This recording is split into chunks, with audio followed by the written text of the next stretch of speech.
ప్రభాకర్ రెడ్డి, నీకెంత కొవ్వు పట్టిన మాటలు మాట్లాడుతున్నావురా? ఎందుకురా తాగి అట్టటి మాటలు మాట్లాడుతున్నావు? ఏం మాట్లాడుతున్నావు నీకు అర్థమవుతుందిరా? నువ్వు ఒక తల్లిని పట్టుకొని అంత నీచంగా మాట్లాడుతున్నావు. నువ్వు తల్లి కడుపులో నుంచి వచ్చావా? నీకు అక్క చెల్లెళ్ళు ఉన్నారంటరా?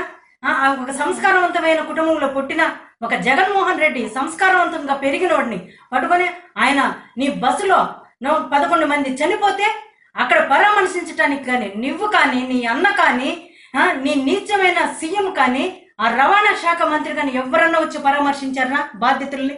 కానీ జగన్మోహన్ రెడ్డి ఆ బాధ్యతలను పరామర్శించడానికి వస్తే అక్కడ వాళ్ళని పట్టుకొని నువ్వు జగన్మోహన్ రెడ్డి మీద కేసులు పెట్టారు.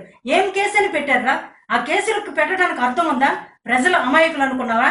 ప్రజలు మూగవాళ్ళు అనుకున్నారా? గురుటి వాళ్ళు అనుకున్నారా? మీరు ఏం చేస్తున్నారో ప్రజలు అన్ని కనిపెట్టి చూస్తున్నారు.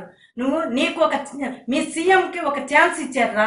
మీ ఏంటంటే అబద్ధ హామీలు ఇచ్చాడు కాబట్టి అతను సీఎం అయ్యాడు. ఇదిగా చూసుకొని ఏదేదో చేద్దామని చూస్తున్నాడేమో, కానీ ఇంకా అటువంటి ఛాన్స్ లేదు. నీ బతుకు ఇదిరా, మీ బతుకు ఇది. ఇలాగా మాట్లాడే హక్కు మీకు లేదు. మూసుకొని ఇలాగ కూర్చోండి.